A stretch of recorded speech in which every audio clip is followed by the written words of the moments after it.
Blix hijack is imminent. Processing. Blix hijack is successful. You are clear to transmit, Captain Haru.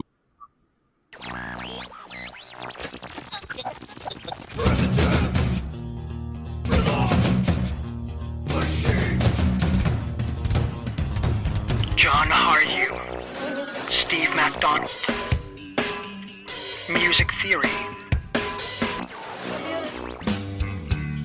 Interviews, Music Theology, Primitive Rhythm Machine. Well, hello everybody.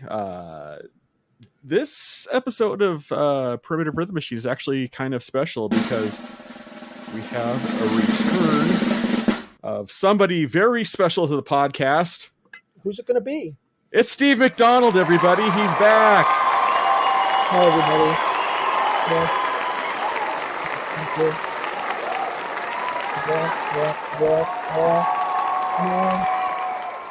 It's my patty cake, man.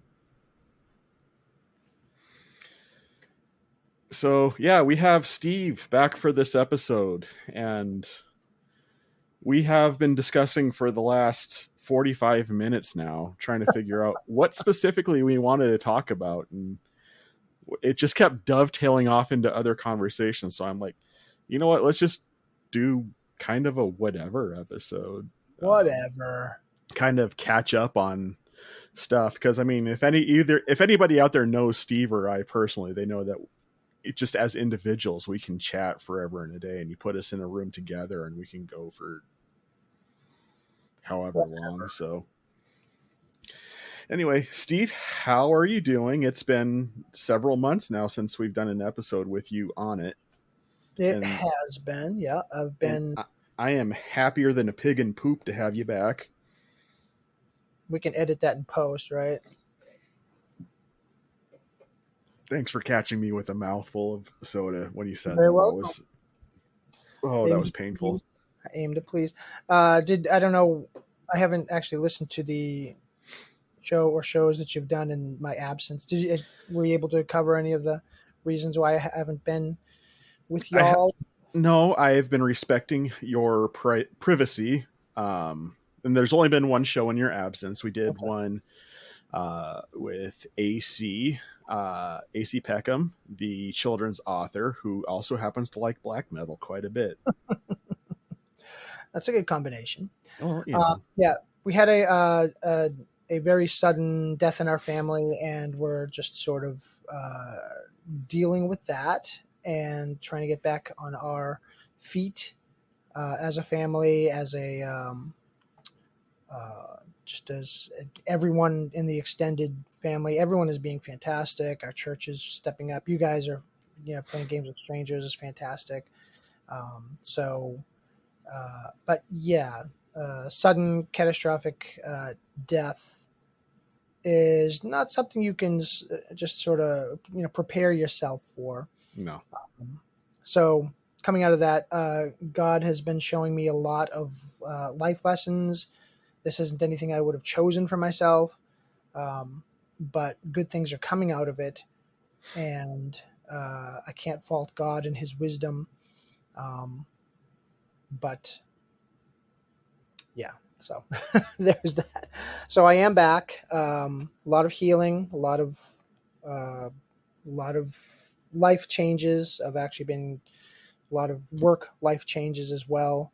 That doesn't even have to do with that, but things that are sort of keeping me out of the loop and other things. But with Primitive Rhythm Machine, there's no real set schedule for recording, so we can just jump right back in.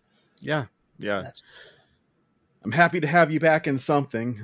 Next goal is trying to get you back into playing games, but that would be a good thing. We shall see, because Gareth has been out walking for a while now. Yeah. So some things have happened in the realm of Christian music within the past months that you've been gone. Now, I don't think it ever happened on the show, but in side conversations we've had, when I was really starting to cut my teeth on the whole doom metal thing and just eating up everything doom, being as this is a common theme for since the last episode. One of the first bands that you tried to switch me onto, which took a minute to catch with me, was a band called Trouble. Mm-hmm. And I have since found a groove with them that I enjoy. But the frustrating thing is that their lead vocalist passed away in the past couple weeks. Yes, he did. Eric Wagner. He was, I think he was 62, if I remember the article right. But yeah, he was another casualty to the coronavirus. So our hearts go out to his family. And I'm a little bit sad about it because I will never be able to see the original lineup live now. Right. Yeah. It's I live in Massachusetts, so getting anyone out here to play is difficult, and sometimes it's just the big names, which is great, but it's hard to get niche acts to actually come to Massachusetts to play. So, Trouble, I don't think ever toured much around here at all. I never got a chance to see them or, hear them live. But yeah, I personally, when I interact with bands, it's much more, with the actual physical media or with the, MP3s and stuff. I don't see a lot of live bands. I haven't seen a lot of live bands, and a lot of it is because with Christian bands, getting them here is, it's impossible. So I've seen a handful, but yeah, I never really expected to see Trouble live. But do you see a lot of live shows? Recently, not so much. In the past, I've seen many live shows. So it seems like right around the year 2010 or so, live shows kind of stopped being a thing that a lot of people really wanted to go see, or at least the indie type shows. Like everybody always turns out for bands like Metallica, or if you want to just speak on the Christian side of things, bands like Third Day or the Newsboys, or as I refer to them, the Revolving Doors. Yeah.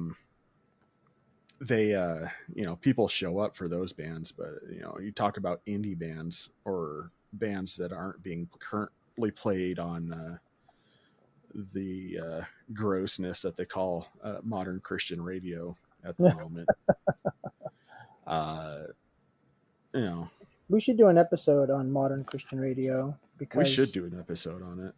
Not because we're fans, but sort of like as a caveat to people who, would just turn on modern Christian radio and think that it's just going to be all good stuff.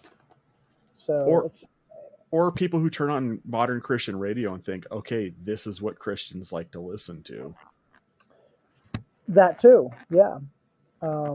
Because there's a lot of bands making music for Christians that only people on Christian radio, only listeners of Christian radio would ever listen to. There are people who are making Christian music for a secular audience, which most of the time only people on Christian radio will ever listen to because there's no distribution. And then there's problematic stuff where you can have bad theology making its way into pop songs and stuff like that. I mean, not just pop songs, but I mean, almost any type of band will have, or genre will have its problematic stuff. Trying to think of something more general than just trying to trash someone in specific. But you can go ahead and take the garbage out on anybody. You're not going to tell me at all. Well, I mean, Trouble is sort of one of those types of bands because it was never really a Christian band, This is true. but it touched on Christian themes, you know? And when you have that, I mean, Imagine Dragons sort of touches on Christian themes as well, but, you know, those guys are as far as I know, they're at least they were part of the Mormon Church, which is sort of like a Christian tradition, you know, the same types of things that we as Christians would get. I mean, they read the Bible, but they also read a lot of other stuff as well. But, you know, they'll have songs about the prodigal son, or, you know, they'll have songs, you know, using different words and phrases that Christians would use. And, you know, we could take those songs and play them at church, and it would be as if no one knew who it was, it would be okay. But you know, how far do we go with that license? Mm-hmm. You know, some people want to play U2 at churches, which, okay, they might have some very explicit songs that could be played in Christian churches, but, you know, one of the members of the band is specifically non-Christian. You know, he doesn't even call himself a Christian. The other three might, but one doesn't. So if you have someone in the band who's not a Christian, can you do that? You know, or can you change lyrics or change Bible verses or whatever? I mean, "She Moves in Mysterious Ways" is part of one of the songs from U2, which, Yep. okay, well, God moves in mysterious ways. Are we talking about God? Are we talking about a belly dancer? I mean, who moves in mysterious ways? Well, if you go by what the music video shows, Exactly. So, you know, coming across things like this, and I have a whole Spotify list of songs that I found that have subtle references to Christianity or spirituality or things like that. I mean, you know, think of the Who song, "We Don't Get Fooled Again," mm-hmm. where it says, I mean, they're actually talking about a very interesting spiritual aspect of politics and things like that, where, you know, I tip my hat to the new revolution. I take a vow for the new constitution. I smile and grin at the change all around me. I get out my guitar and play just like yesterday. Then I get on my knees and I pray that we don't get fooled again. And it's talking about how politics is a tool. And whatever the enemy wants to use, whether it's conservative politics or liberal politics or the Republicans or the Democrats or communism or capitalism or whatever it is, we're going to get fooled if we don't have a biblical understanding of everything else that's going on around us. Yeah. And, you know, it's like, I'll take that song, and it's not written by a Christian band, and I don't think any of the guys in the band really consider themselves Christians, but I'll put it in that little list. Yeah. And it'll, you know, and Trouble has a lot of those types of songs that I would put in that list as well. Actually, there's a lot of people who consider their early stuff with Robert Wagner as their vocalist to be Christian music. Back when their first album, which is considered to be one of the proto albums of doom metal, Psalm 9 is what it's known as. Yeah. It was marketed by their record label in that time period as white metal, because all the evil metal at the time was being marketed as black metal. And this is to talk the early days of bands like Venom and stuff like that. And Eric Wagner was just like, we thought that was a bunch of garbage. It's just, I was raised Catholic and I didn't want to get down with the whole evil, whatever, I just thought there was better things to sing about. Interesting. Some of the guys in Slayer considered themselves Catholics. But... Yeah. Tom Ayara, the actual vocalist, but he kind of gets strong-armed. From what I was hearing in interviews with him, he gets strong-armed quite a bit by Kerry King into doing the whole whatever it is that they were doing. They have since hung up their guitars and decided not to be a band anymore. So I'm not too upset about that. I mean, don't get me wrong. I liked Slayer back in the day, but I also knew that I should probably not listen to them. Yeah, I was never a Slayer fan. Oh, they were my brand of thrash, is what they were, and I think I've owned multiple copies of God Hates Us All before I finally got rid of it for the last time. Yeah, album titles that you can't actually say out loud without, feeling some sort of a regret. That's not the type of stuff that I want to have on my shelf and have my kids come across. Yeah. But yeah. So, but it's an interesting thought process. Taking bands that are to be secular bands, but then all of a sudden they'll pop out a song that has very heavy Christian overtones, and it's just like you don't know what to do with that because you want to shout it from the rooftops, but in the same sense, they may not be bands that you would want to recommend to people of a weaker faith. You know what I mean? Yeah. Iron Maiden has several of them. Yeah, Prodigal Son was one of their earlier ones. Hallowed Be Thy Name, which is fantastic. For the Greater Good of God. Yeah. Or The Legend. But Kiss doing God Gave Rock and Roll to You, you could put that on the list. Well, that was a Petra song initially. Actually, there was someone else. I think someone else did it first, and then Really? Petra did a cover of it, and then Kiss did a cover of that one as well. Let me see if I can find that real quick. That's interesting because to my understanding, it was a Petra song initially. It might have been, but let me just check. I'm sure. I have a book that I go to an awful lot called The Encyclopedia of Contemporary Christian Music by Mark Allen Powell. I think it's from 2002, and I don't think he did a follow-up. Because the version that Kiss did on the Revenge album was actually called God Gave Rock and Roll to You 2 with the Roman numeral 2 at the end of it. Uh-huh. So I think they took the words and then they were just like, hey, they did the opposite of what Christian bands do. They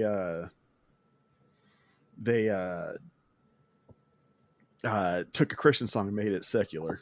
God Gave Rock and Roll to You is a 1973 song by the British band Argent and covered by Petra in 1977 and 1984, and then Kiss in 1991, both with modified lyrics. So apparently Petra modified the lyrics too. Yeah. So, stuff like that. Those are like, I find those things to be like artifacts. And, Led Zeppelin has a couple of songs that are technically Christian songs. And I'll listen to those, and they're sort of like my secret list. I don't want to be pumping up these bands because there's a lot of stuff that they do that isn't good, and some of it's even reprehensible by some of these bands. But it's well produced music, and at least for that song, the lyrics are for the most part, they're well thought out, or they're well meaning. Queen did a song called Jesus, So, I mean, it comes from all over the place. There's all different types of bands that are going to record something that has some little meaning to them that might not come completely through, but to a Christian, we take it. And, having trouble be one of those bands being back in the early 90s, late 80s, coming across Trouble. I didn't get into them as much as other people might have got into them because I wasn't really digging the slowness of it. When I was thinking of metal, I was thinking much more like Anthrax and Metallica, and for Christian stuff, Vengeance Rising and Deliverance and Tourniquet. I was waiting for you to say Deliverance on that one. Oh yeah, good stuff. And so it was more, the slow stuff was like the breather on the album, where, you know, you get through the first, you know, 5 or 6 fast songs and you're sweating and you're just like, okay, now there's that, you know, a ramming speed, you know, it's just like, you know, building up to ramming. It's just something where you can just like, yes, now I can go a little slower just for a couple of minutes and then get back in there, you know. And I mean, still some great songs, but I wouldn't, at the time, I just didn't want to listen to an entire album of what I would call slow metal or slow stuff. And I was still understanding music at the time. I'm still understanding it now. And I sometimes, if something was slow, I didn't understand it as still being that heavy. And it took me a while to dig myself out of that, because there was just so much where you would have like a Petra album and you'd have some, you know, upbeat songs, some fast ones. And then the slow ones would be the mellow ones, the ballads, and the ones that when you want to listen to the fast stuff, the good stuff, you would skip those. So, you know, that was my trouble getting into trouble. I get that. I don't know. Doom's my jam, so I didn't have my trouble getting into trouble. It was almost too fast for me at times. So I had the opposite thing. I like my doom metal a little bit slow and low. So yeah, they had some fast songs too. Yeah, they had some stuff that was traditional heavy metal at the time, but the whole vibe was slow and low. So yeah, so let's talk more about this whole concept of secular bands putting out overtly Christian music. This is something that's always been intriguing to me. I mean, even going back to Norman Greenbaum doing Spirit in the Sky, you know what I mean? Yeah. A Jewish guy saying, "I've got a friend in Jesus." Yeah, man. I mean, okay, so that song's my jam, and it's always been my dream to play that song in my church, like during worship service. Okay.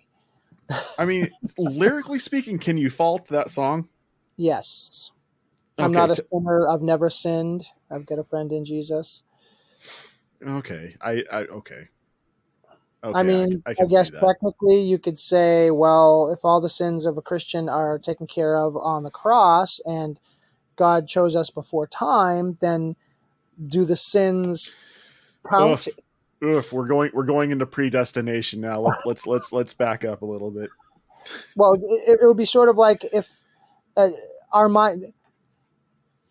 if I'm going to be a Christian anyway, and Jesus dies for my sins on the cross, then can I say with accuracy that I'm not a sinner, or no, I never sinned? Because if you've never sinned, then Jesus would have never had to have died in the first place. So, you know, little things like that, and you're going to find stuff like that, and you know, almost all the songs on my list. That song is such a good song. Yeah. I love that song so much. Especially when it showed up on Guardians of the Galaxy. Yeah.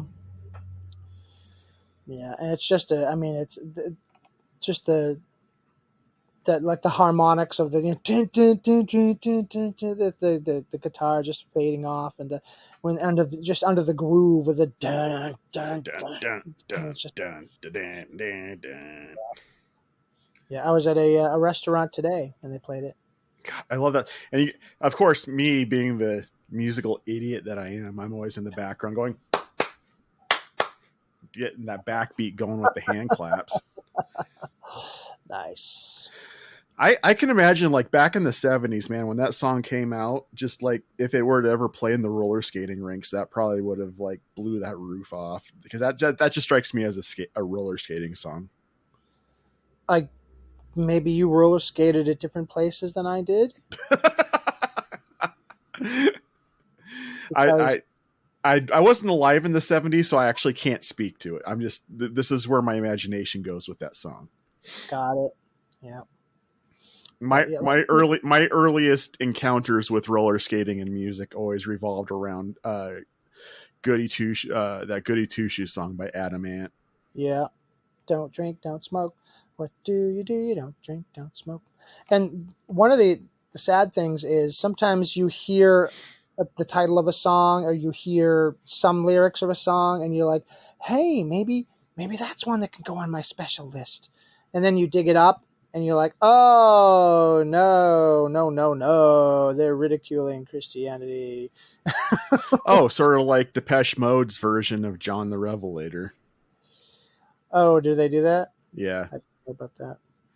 I initially thought that was a Phil Keaggy song. For a second there, I forgot who that The guy's book name. with seven seals, yeah. Yeah, Yes. I thought that was the Phil Keaggy song because that was the only guy I'd ever heard sing it. So I'm like, that's a Phil Keaggy tune. Yeah. But no, apparently that's a very old blues standard. Yeah. But a couple more that are on my list that people might have heard of, very explicitly. "Are You Gonna Go My Way" by Lenny Kravitz, Mm-hmm.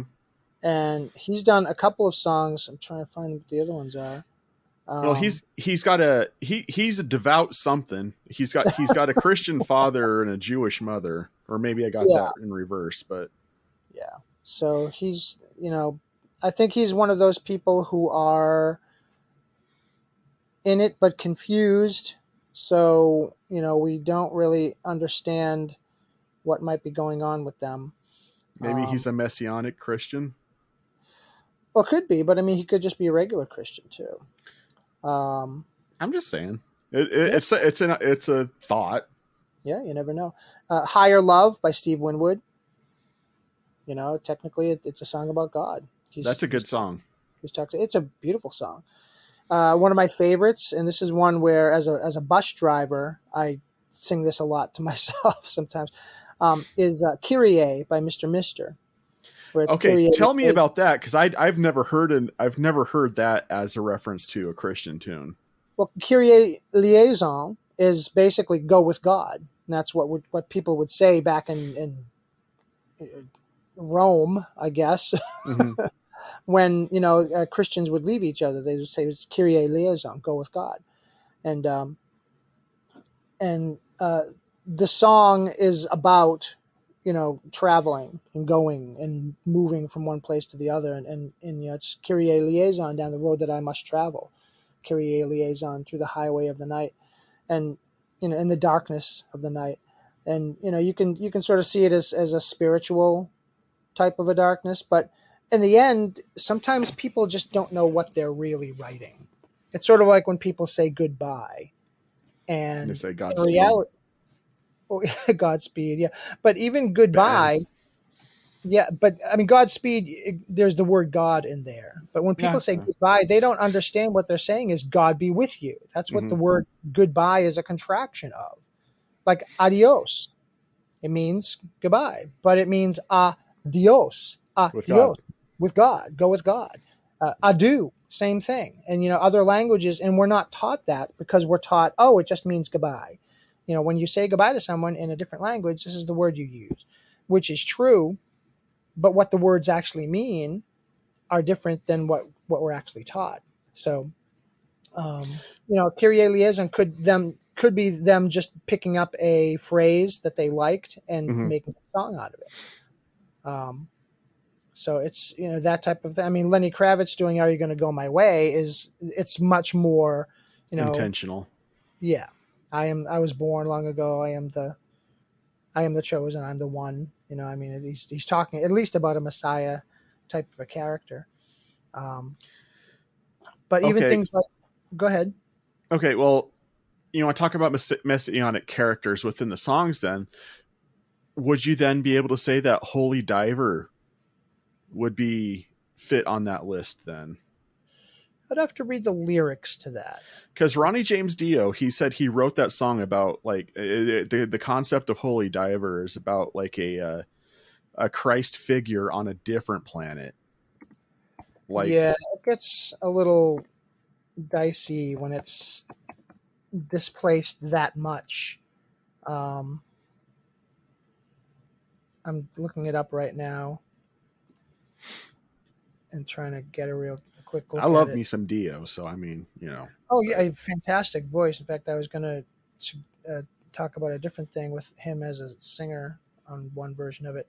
But yeah, I think, you know, with Ronnie James Dio, he wasn't a Christian. No, You know, and he would say so. oh yeah, emphatically. But he would touch on all these some very spiritual things. You know, you can hide in the sun, sun, till you Mhm. see the light. Oh, we will pray. It's all right.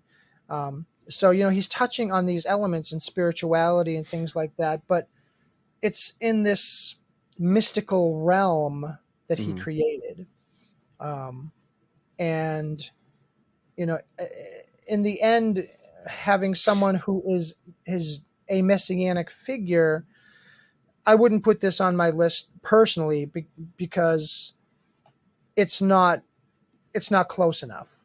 Ah, You know? gotcha. But for instance, I have a version of "Dream On" with Yngwie Malmsteen on guitar and him singing, and The that's Aerosmith tune?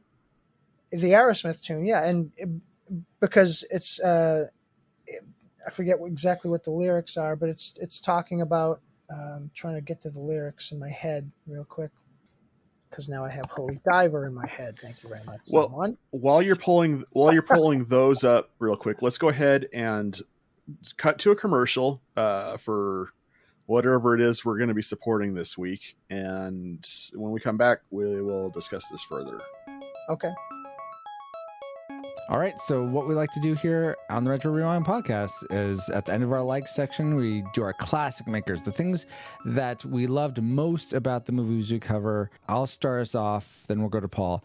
The thing I loved most about The Princess Bride was probably the dueling sword scene between Inigo and Dread Pirate Roberts, Wesley. That's just such a great sword fight scene. I love that they use the actual fencing like terminology and techniques. And the only little quibble I have is when Wesley does his spinning his the best sword fight scene ever. Yes, but when Wesley does his gymnastics high bar routine and lands, you can see the pillow bag or the mat puff up with the dust. You see the outline of it, so it's not perfect. But that is my favorite part about Princess Bride. How about you, Paul?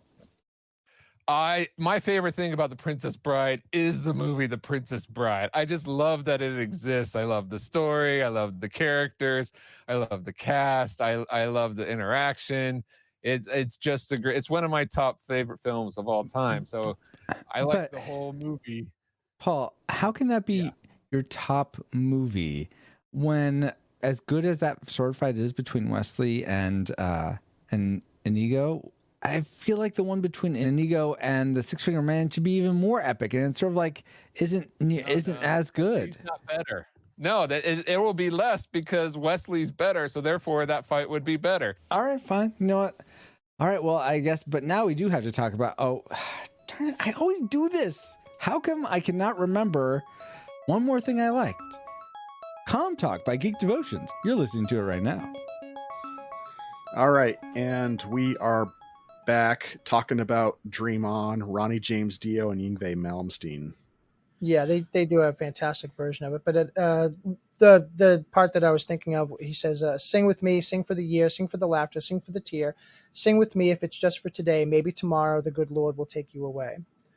And you know, looking back at the other stuff in the song, you know, it's about dreaming of that better place and the Lord taking you to that better place. Mm-hmm. So I'd include that on my list because it explicitly says the Lord, Mm-hmm. you know, the Lord. And some other fun stuff like All You Zombies by the Hooters. You know, you would think, wait a minute, the Hooters have a song. But, you know, I mean, the song talks about biblical stories. And it's, you know, it's an interesting way to think about it. You know, when he's talking about the different things in those stories and how they relate to the theme of the song. You know, interestingly, the Violent Femmes have some really terrible songs, but they also have a couple of songs because one of the guys was, at least, he considered himself a Christian and wanted to have that reflected in the music. And I think like one song on each album, he did Jesus Walking on the Water. He did one that's fantastic, Three Ships, I think it is. Things like that, which just little things where I put them on this little list. And when I want to hear familiar voices, and talking about stuff like that, I will, I'll listen to this. I'll listen to this list. Have you ever? What about the Talking Heads? Talking Heads. Which song are you thinking of? Well, I've always been told that they were kind of a closeted Christian band. What with their songs like that "Take Me to the River, Put Me in the Water" song. I think with them, I believe they were at least attached a little bit to Jehovah's Witnesses. Oh, really? Yeah, and a lot of the times what they're doing with their references to types of music or lyrics is that they're like musicologists, and they're digging up things from other cultures, like rhythms and things like that. Very famously, his Once in a Lifetime video, where he's doing the chopping of his arm types of stuff, and he's doing these things that, I mean, the song or the video at least is about spirituality and how people look when they're doing spiritual things, when they're doing things that are spiritual to them. And so when he's doing that's how a lot of people would think of like a Pentecostal prayer meeting, where there's the people being slain in the spirit and stuff like that, and he's doing this to show the chopping of the arm motions, because that is some sort of a spiritual reference to a different religion. I think it's an African religion, and sometimes in the video he'll actually show clips of that person doing it and then him mimicking it. So they were musicologists and sort of musical sociologists, where they would take those things and re-examine them or redisplay them for people to get interested in that type of stuff. Just sort of like if you were you're a musician, in your fifth album you're like, I'm going to play the sitar instead of the guitar on this album, because I want people to understand the nuance of the sitar and the history of it.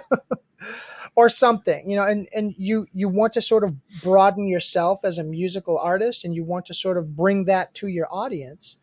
And with them, I think a lot of if you looked at the impetus for a lot of their music, video choices, the ways they presented themselves, a lot of it is just in those types of terms. Wild Life, just showing Americana. I mean, were they an Americana band? No, but that's what they were examining and showing you in those elements. So Talking Heads, interesting, very interesting sound and very interesting mission for a band to be on. I can't really think of too many other bands that are like that. Maybe they might be giants in certain ways. Do you think go ahead? Go ahead. Nope. Do you think it's possible? Do you think there are actual closeted Christian bands in the secular world? Then I think there are lots of bands who are, for the most part, they would consider themselves Christians, or at least the people in the band who weren't Christians wouldn't mind playing with a bunch of Christians as long as they're playing these songs and not, doing what other Christians do, like throwing Bibles into the crowd or something like that. Striper. But, that gets into another whole area of what should we be doing as Christian musicians? Mhm. Are we specifically supposed to be going to non-Christian crowds and playing for them and trying to give them the gospel? Is that what we as Christian musicians should be doing? Or should we be playing music that is psalms, hymns, and spiritual songs for other Christians to enjoy and to incorporate and to use and to, and lots of, 100 different people will have 100 different views on this. I have so many opinions on that question alone, and I could write a book on it. Literally, Exactly. I've thought about it. Yeah, and I think it comes down to the particular people in the band and how they, as a group, feel what their mission is supposed to be after they've prayed about it. Yeah. And got good Christian, a pastor attached to their group, maybe even that type of a thing, or at least some sort of guidance that way. Counseling, definitely. Yep, counseling and reading scripture about music and, getting the theory of music that way instead of, going to college and learning how to write songs and then saying, okay, we'll put the word God in them. And I'm oversimplifying it. Obviously, Right. Not a lot of people do just that. But a lot of times it just seems like, baby, baby, baby is going to be, coming out on your fifth album instead of holy, holy, holy. And then what are people going to do? Hey, if you put those two songs together, you can have a Christmas song, Holy Baby. Holy baby, holy baby, holy baby. But yeah, as a group, I think you need to come together and say, as a group, we are committing ourselves to this thing. Mm-hmm. And are you going to commit for one album? Are you going to commit for a series of live shows? You're going to commit for one show? Are you going to commit for, we are in this until as a group, we get, our counseling and our, all that stuff, or our life choices because of all that stuff. And the machine stops. We are part of that machine. Right. And, it's not just, hey guys, I want to play in this other band or whatever. It's not, you can't think of yourself as like another typical band. Mm-hmm. If another band says, hey, can you play drums with us on our tour because we're going to Europe? As a member of that machine, you might not be able to do that, even though someone else in a different band might be able to just drop everything and do that because it's that loose. And what's been so frustrating from my own personal perspective and having been on the inside of that process is that, I 100% endorse bands making their own decisions on as far as what they want to do as a band, as long as they've discussed it and come to that agreement. But what's so frustrating is people, and especially in I hate using this phrase, but in the Christian market, feel like they are entitled to have a vocal opinion about the decision that doesn't involve them at all. I think one of the biggest things that killed what was going on in the Christian music industry during the 90s, which was fantastic, was all the backbiting that happened from the Christian audience when these bands are coming out and they're like, oh, you didn't talk about Jesus enough on your record. You're obviously going secular. And so you're just using Christian music as a stepping stone to get popular. And maybe some bands were, but maybe some bands wanted to explore other topics other than specific outreach things. When I was playing in Burning Clean, I wanted to talk about songs about human trafficking, or I wrote a song specifically about the evangelist Amy Carmichael, because I thought it was an interesting topic and it would be something that people should probably look into and read her life story, stuff like that. And it's just, I don't know, man. Christian music listeners can be very fickle when it comes to the bands when bands make decisions that they don't necessarily think that they would make if they're in the same position. See, I when I think of ways that this could be better. I think of sort of not like a rating, like R or PG or whatever, that type of thing, but sort of like I think of it as I don't know what you call it, but like 4 squares, and in the center, Four Squares Church. Okay. 4 squares church, and the center would be a band that would be Christian. Mm-hmm. The members are like there's the 2 axes, and one would be Okay. You're talking about you're putting it on a grid. Yeah, it would be a grid, and it would show 2 just with 1 point, just like where this band is. So if it's way up in the corner, then it's going to be a band who is explicitly Christian, writing explicitly Christian songs, and the farther you get down the spectrum, you're going to get, or the grid, in this corner, and the opposite corner would be a band who, and this would just be for Christian albums. You'd look on the album and see this little grid, and it would be a band who the band members consider themselves to be Christians, but the lyrical content might have nothing to do with what people would call actual Christian lyrics. I might not talk about Jesus, not even use the word God or Lord or anything in there.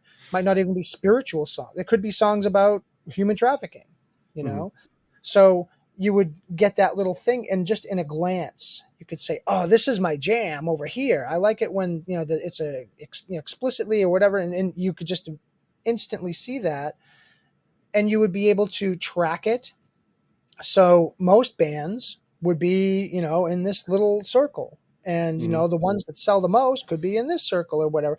So you would be able to see in a glance as a promoter what's going on with those bands and what's selling. Yeah.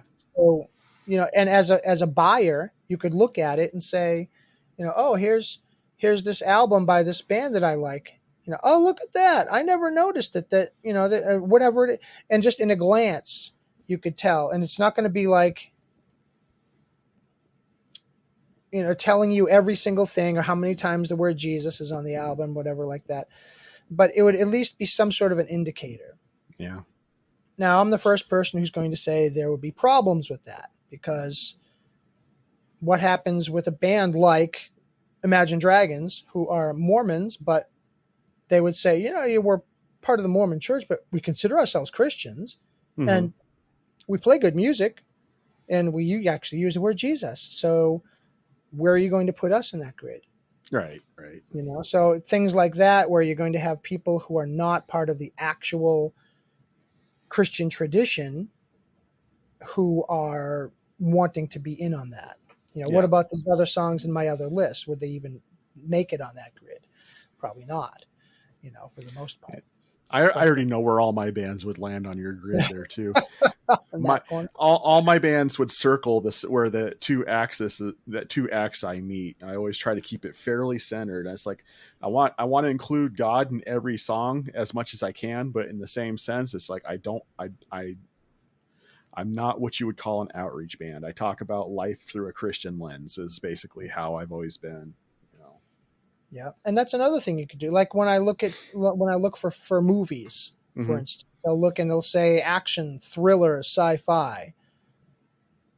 Easy, Okay, I'm looking for a band. It's going to say evangelistic, explicit Christian language. Okay. Explicit Christian language. Yeah, why not? So that way, if they're talking about Jesus and spiritual things, or deep theology, I'd like to see that. Or super Calvinistic expialidocious. But satire, like Steve Taylor. I'd love to see more people like that. Sometimes it's hard to find satirical Christian music that's good.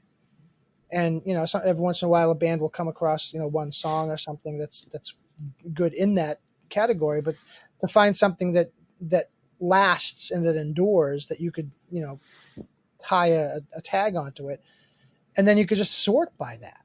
It's like I want to have all of that type of music, or doom, or whatever it is, it just beyond the label of what the type of music is. A lot of times I'd much rather have what the lyrics talk about, and it's hard Yeah. to find. One thing I don't think it would be hard to put together. I just don't have the ability to do it. And this goes back to my school bus driving, is that sometimes the kids want to hear music. And I want to provide good music for them to hear, but they're not going to be listening to any of the radio stations because the radio stations play garbage. So I have a curated list of songs that I've picked out that are inoffensive for the most part and that I can play for kids. And if the kids walk off the bus singing some of the lyrics to those songs, I'm not going to get in trouble by their parents because they mishear them, or there was one song, a little girl, and it was a positive song about, everyone. It doesn't matter how goofy you are or how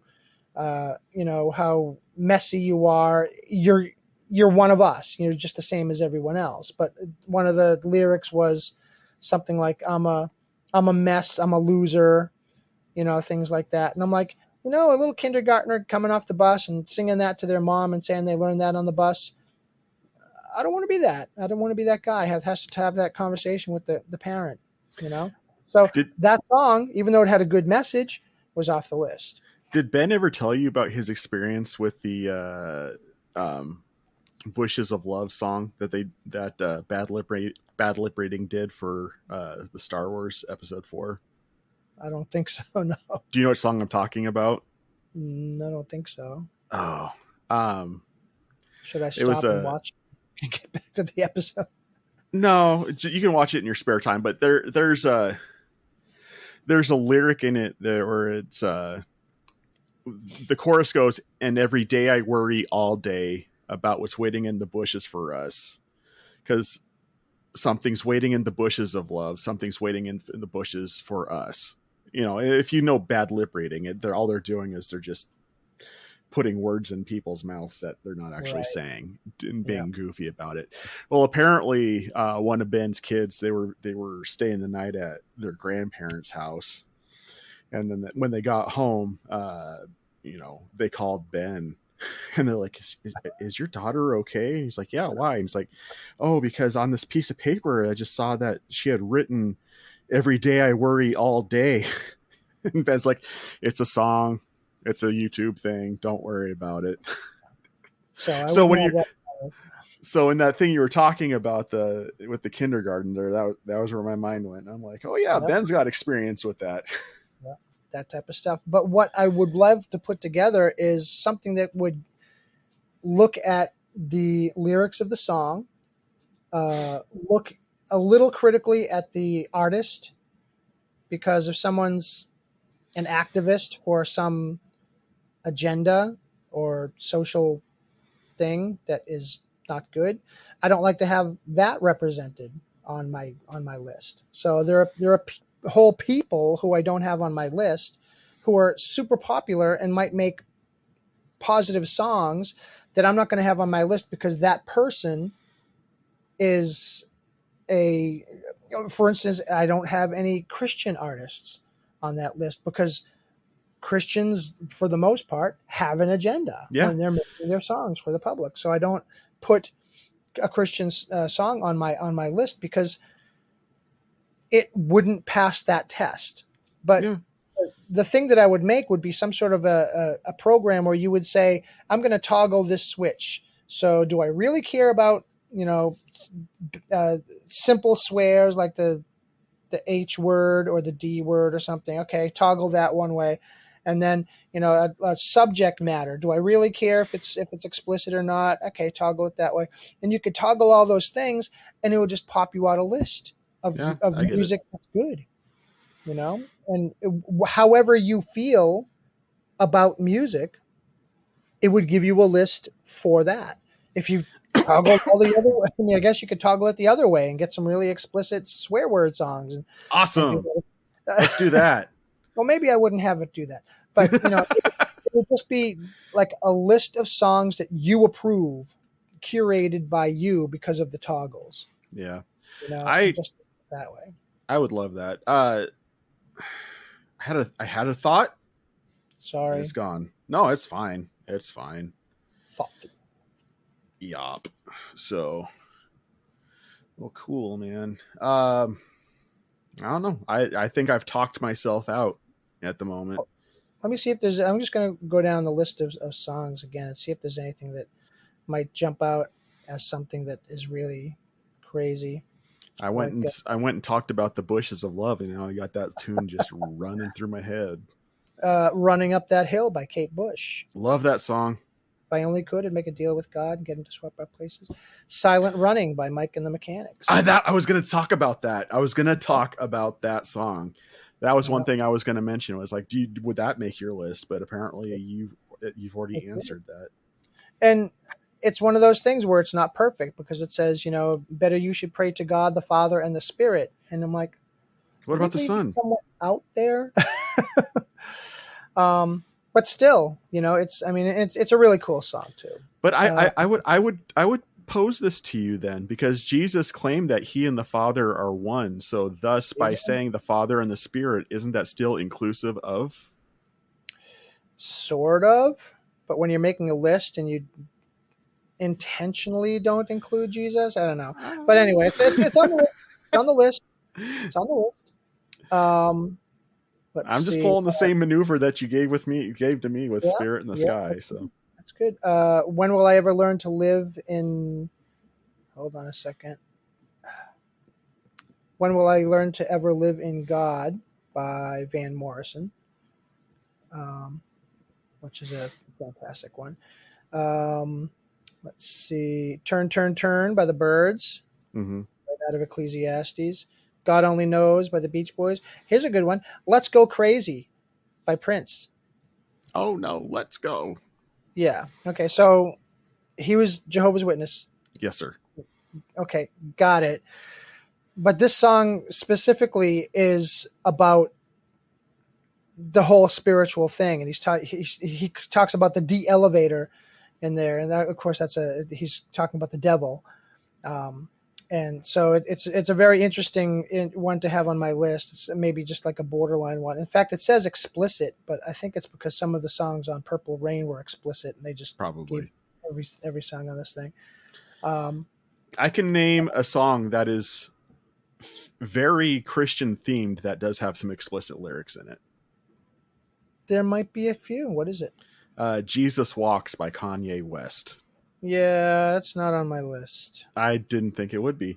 Although some of his new stuff, since his professed conversion, might fit on your list. It's so problematic with him. We could do an entire show on Kanye West. But we won't. That it's just sort of like, I don't know. Right now, it's, sometimes I just get a vibe, and I'm like, you know what? I don't know if the vibe is real or true or anything, but I listened to not the newest album that he put out, but a couple years ago he put one out, and it had the whole a lot of God talk and everything on it, and passably good and everything, but still I'm just sort of like, you know what? Maybe it just doesn't pass the time test. Some songs, it's like you have to get past a certain time, and then it's sort of like I might put Kiss, God Gave Rock and Roll to You, because at this point Kiss is more of a, they're tame. Yeah, they're not the wild, crazy, stuff that you would. Kiss is coming to the theater, and everything is the children are going to be, and it's past that.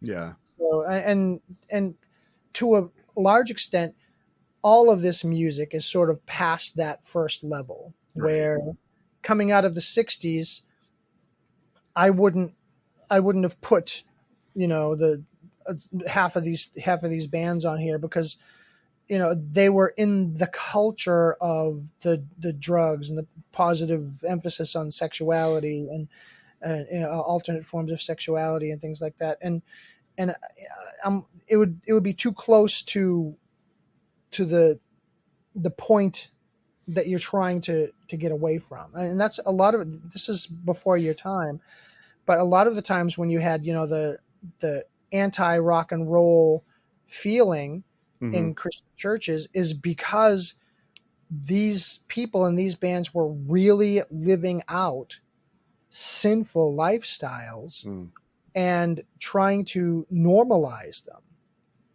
to the point where it was a real danger. So if you had, hey, I'm going to be in a rock and roll band, it was rebellion. Because what you're saying when you said that was, I am going to do something that is actually counterculture, that is going against the grain, that it is something that supports these negative aspects of culture. And now 50 years later, culture has gone down the tube already, and we can sort of look to the beginning of the tube and say, well, we can sort of take some of that stuff now because it's so far down the tube. Spirit in the Sky isn't going to hurt too many people spiritually anymore, because Marvin Greenbaum, I don't know if he's alive anymore, but whatever, most of the bands are not doing that stuff anymore. So if they are, maybe some of them have died because of it, et cetera, et cetera. So one quick last question before we got to close up shop here. Would My Sweet Lord by George Harrison make your list? No, because some of the lyrics say Hare Krishna instead of Hallelujah. So when you have something specifically referencing,